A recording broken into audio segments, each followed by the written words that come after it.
Hello, it's me, Critical Cinema in the flesh. And you know what? I've done a lot of scene breakdowns in the past, so I've chosen 6 of my favourites and put them into a compilation. I really hope you enjoy these breakdowns of bad movie scenes. Thanks for the support so far, and enjoy the video.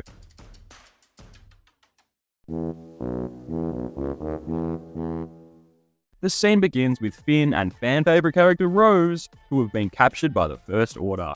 General Hux slaps Finn with the lightest pimp slap I have ever seen. Even Finn is like, really dude? That's it? Anyway, this guy named DJ, who helped them escape from prison earlier in the film, betrays them, and Rose hilariously tries to attack him. Daddy, chill. After this, Captain Phasma orders for them to be beheaded by these stupid laser axes. Because remember kids, if you take a tool that has been around as early as the Stone Age and add lasers, it's suddenly futuristic, at least according to Rian Johnson. The reason they are being executed by beheading is that Captain Phasma wants them to suffer as much as possible. But this doesn't make any sense. Part of the reason beheading was such a common form of execution in the Middle Ages was because of its quickness and effectiveness. It was seen as a more humane alternative to other forms of execution. So Phasma is an idiot if she somehow thinks this is going to cause Finn and Rose prolonged suffering. Just shoot them in the leg and let them bleed out slowly. Anyway, right before they executed, Holdo does the famous Holdo maneuver, which is apparently a 1 in a million shot by the way. We need to pull some Holdo maneuvers.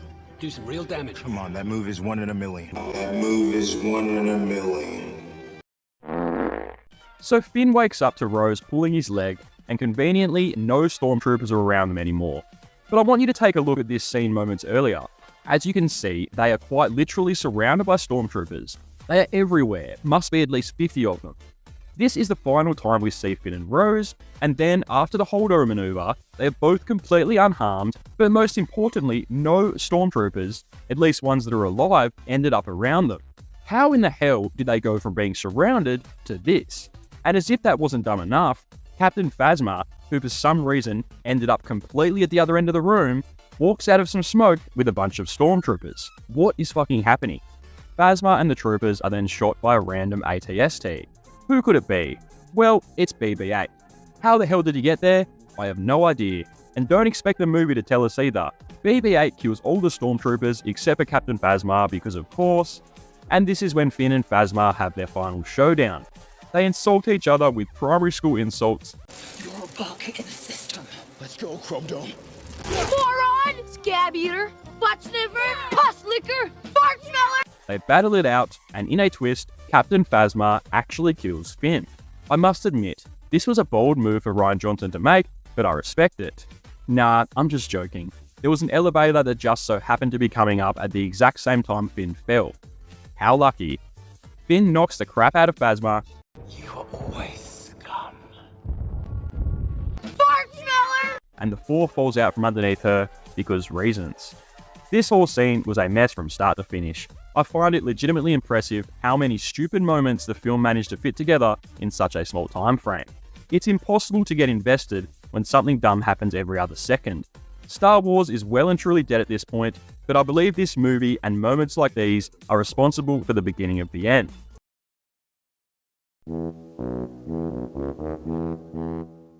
We begin this scene as Aang, Katara, and Sokka have been taken prisoner by the Fire Nation and get brought to a small village. Notice how Aang is wearing handcuffs here? Well, the next time we see him, they have magically disappeared, with no explanation. Is it too much to ask for a little consistency? They also don't put handcuffs on Katara, despite the scene before this showing she has water-bending capabilities. Katara! The village they are taken to is home to an earthbending tribe that has been imprisoned. Aang then gives a speech and tries to convince the earthbenders to fight back. Why are you acting this way? You are powerful and amazing people. But why is Aang even allowed to walk freely, let alone make a speech at this point? Wouldn't he be stopped by the Fire Nation?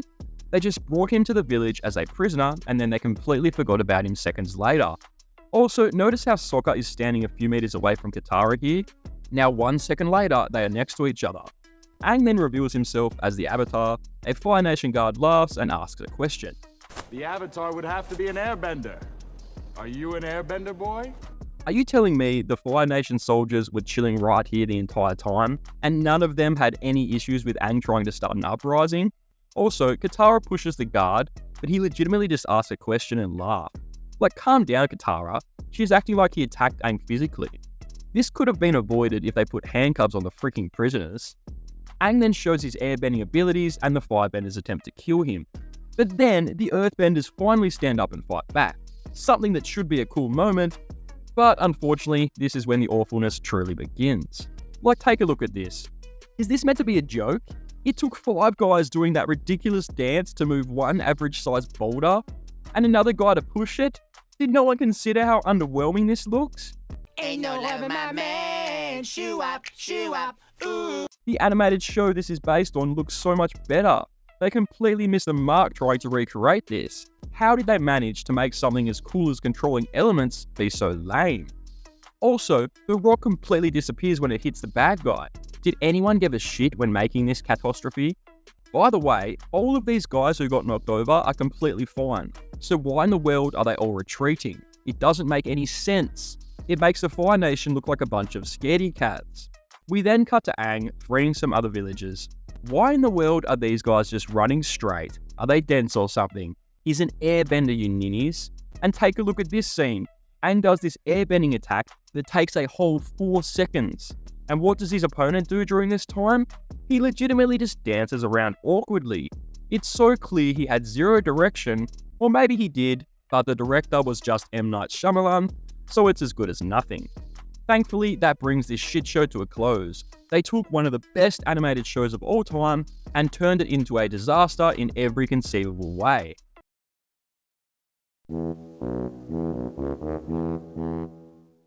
The scene I'm referring to starts with 3 of our main characters. They are about as bland and forgettable as characters come, so don't worry about their names. I'll just refer to them by their forced character traits. This is Nerdy Girl, because she wears glasses. This is Math Girl. She's good at math. And this is Bitch Girl. She's annoying as fuck. Another important character is Madam Web. Well, at least that's who she's meant to be. However, at no point during this movie does anyone refer to her as Madam Web, despite the movie being called that. Now you might be wondering, why are these girls hiding in the woods? Well, earlier in the day, they were attacked by a Spider-Man ripoff trying to kill them. Luckily, Madam Web saved them, but this was misinterpreted as a kidnapping, so the police are now after them.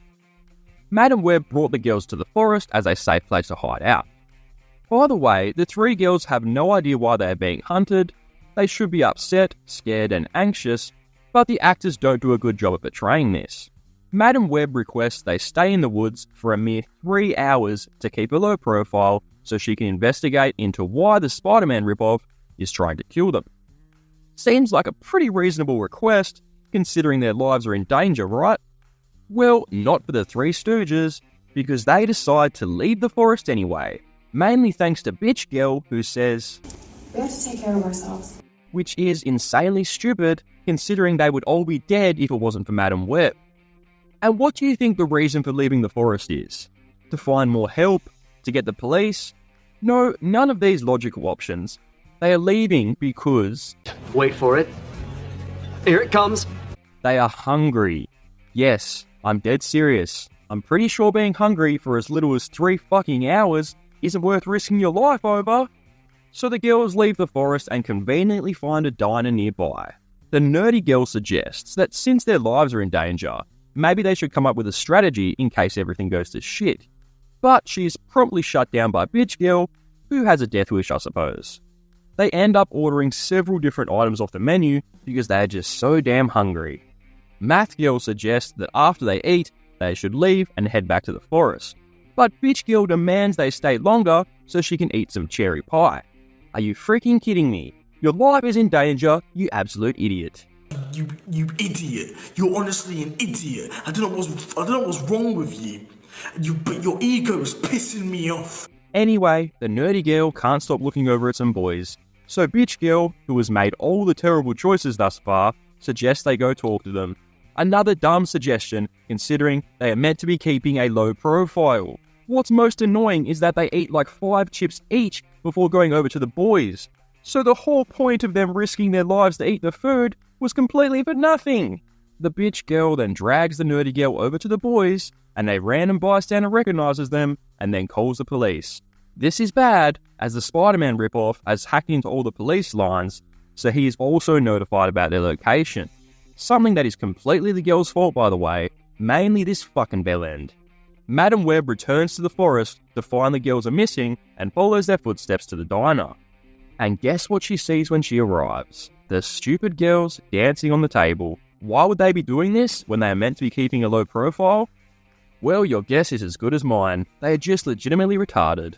Madam Web walks in and strictly tells them to get down, because they are acting like morons. But then the Spider-Man ripoff shows up, and this is my favourite part of this terrible scene. He ends up brutally killing the girls one by one, and that's what they get for being so stupid. Play stupid games, win stupid prizes. I'm just kidding, of course. That death scene you just witnessed was a vision from Madam Web of what could have happened. Thankfully for the Three Stooges over here, they end up getting saved as Madam Web slams the car into the diner, knocking over the Spider-Man ripoff as they barely get away. Hey! You gotta be quicker than that, buddy. And thankfully, that brings this terrible scene to a close. I don't think I have ever witnessed such insufferable characters before, especially this fucking bitch.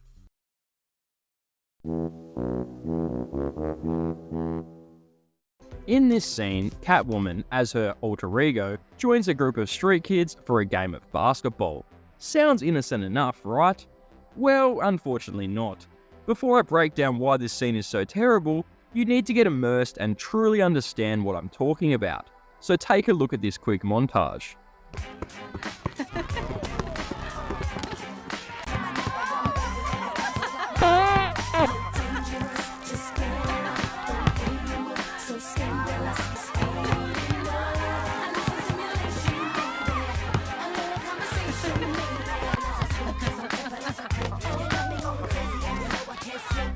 I am truly sorry you had to witness that. Now let's break down why this scene hits the bottom of the barrel. First off, the CGI is a disaster. Halle Berry moves like she's been yanked straight out of a video game, defying gravity and logic with every impossible leap and spin. And then there's the cinematography. Oh boy, it's a mess of awkward, disjointed movements that look anything but natural.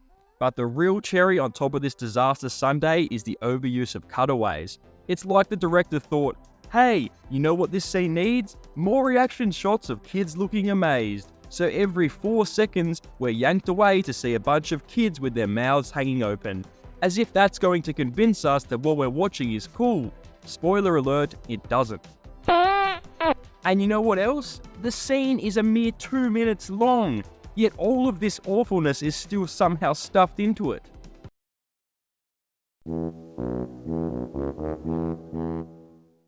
It begins with Frank's wife telling him what happened to their daughter, which visibly upsets him. He takes his daughter back to the supermarket for a confrontation with the clerk. This is intended to be intense, but it falls short due to several reasons.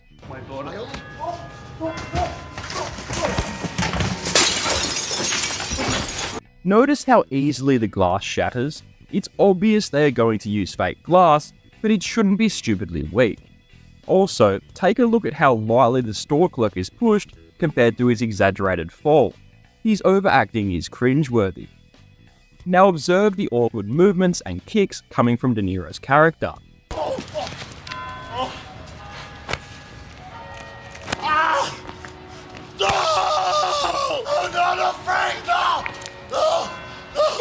Many felt that his portrayal of youth in the film was unconvincing. This dissonance pulled viewers out of the narrative. Mainly because Robert De Niro was 76 years old at the time, yet he was trying to play a 40-year-old. This is thanks to the film's de-aging effects, which were intended to allow its older actors to portray their characters over several decades. But these de-aging effects might have made Robert De Niro look younger, but he was still physically an old man, and he looked like that during the scene. Was he way too proud to get a stunt double here?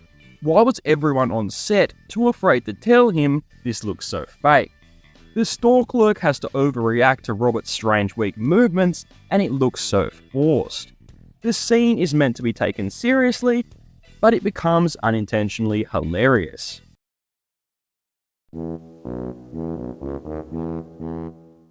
We begin with SpongeBob and Patrick meeting a sage character. This character is unnecessary, serving only as an excuse for a Keanu Reeves cameo. He gives them a challenge coin, which turns out just to be a symbol and ultimately pointless.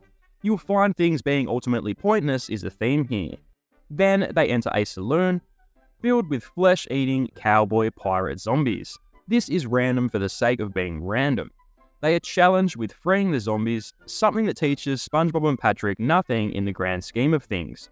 So again, it is utterly pointless. By the way, this whole scene is a dream or vision, so the stakes are zero. It's nothing but pointless filler that might as well be taken out of the film. Then El Diablo, the Wicked One, approaches. I'll take a second to say that his intro song is pretty funny,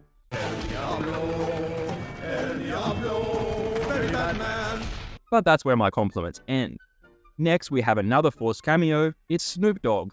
Why is he even here? He isn't even dressed like a zombie. El Diablo is played by Danny Trejo, which of course makes sense since he's in everything. But he has an umbrella because he can't touch sunlight, even though the sunlight would have most definitely touched him in both of these shots.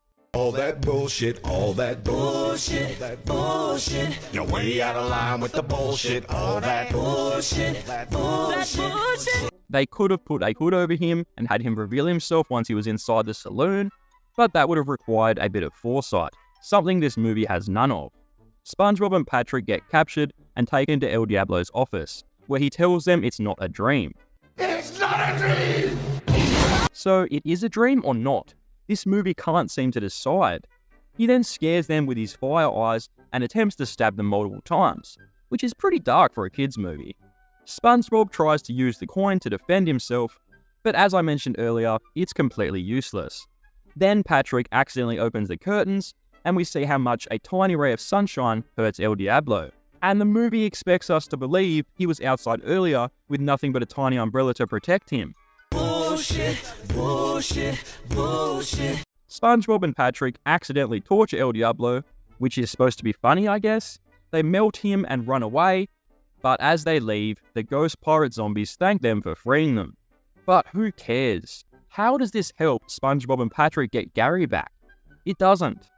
El Diablo isn't fully dead though, as he chases them as a dustwind monster for about 5 seconds. If you're like me, you completely forgot this scene was even in the movie. Then SpongeBob and Patrick wake up. Wait, so it was a dream all along? Why did the movie tell us it wasn't a dream?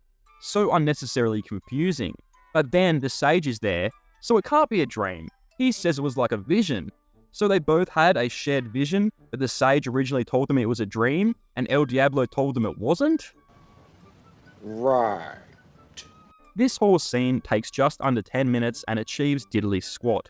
It's a prime example of how Sponge on the Run failed to live up to the legacy of SpongeBob SquarePants.